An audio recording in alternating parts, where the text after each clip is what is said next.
Resiliency in children is defined as the likelihood that a child will succeed even though they've experienced risky or harmful events. Our kids who come from hard places have experienced unimaginable events, and many often wonder how they can heal and thrive after having gone through these things.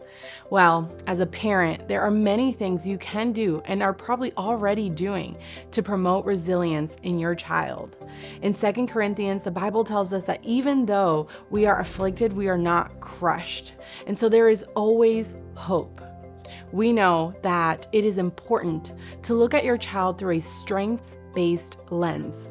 This means rather than focusing on all of the things that could be going wrong, we focus and look for the things that are going right.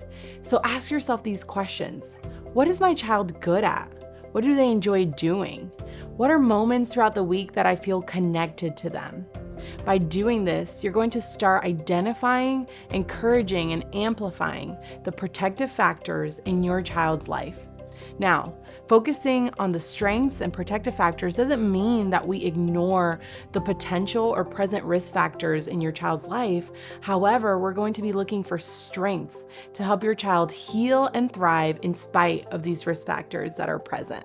Protective factors are personal characteristics in your children that are going to reduce the chances that they're going to have emotional and behavioral problems as a result of the difficult experiences in their life. Protective factors are already present, and if you start to look, you're going to find so many, but I want to just highlight 6 that have been developed through child welfare and child development research. Number 1 is having developmentally appropriate conversations with your child that releases them of any guilt or blame for the traumatic experiences that they have had.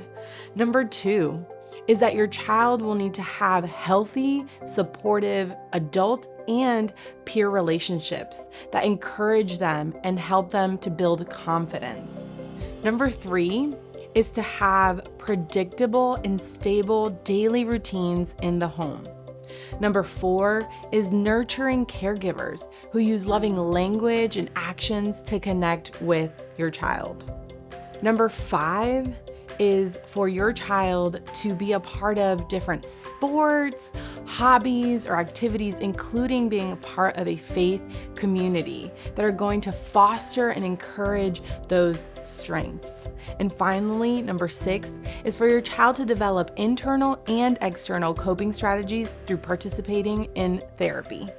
So there are many ways to start highlighting and promoting resiliency in your child, and one way that you can start today to increase their awareness of their protective factors is to ask some simple questions. For example, list 2 people that you feel comfortable talking to about your problems. What are some things that you are good at and enjoy doing? Name something that you're proud of. What are some hobbies, sports, or community groups that you like to be a part of? Can you think of a time that you solved a problem or were able to overcome a difficult challenge? All of these questions can be embedded into your daily routine. They can be a part of family dinners where each family member takes a turn answering one or all of them. They can be a part of your nightly check-in at bedtime routine, or they can even be great for long car rides.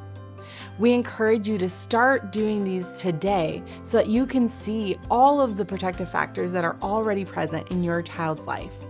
We know that our kids' trauma stems from relationships, so it is imperative that healing takes place in the context of relationships as well. Highlighting protective factors and building resiliency is only going to increase your attachment to your child and your connection so that healing can start taking place.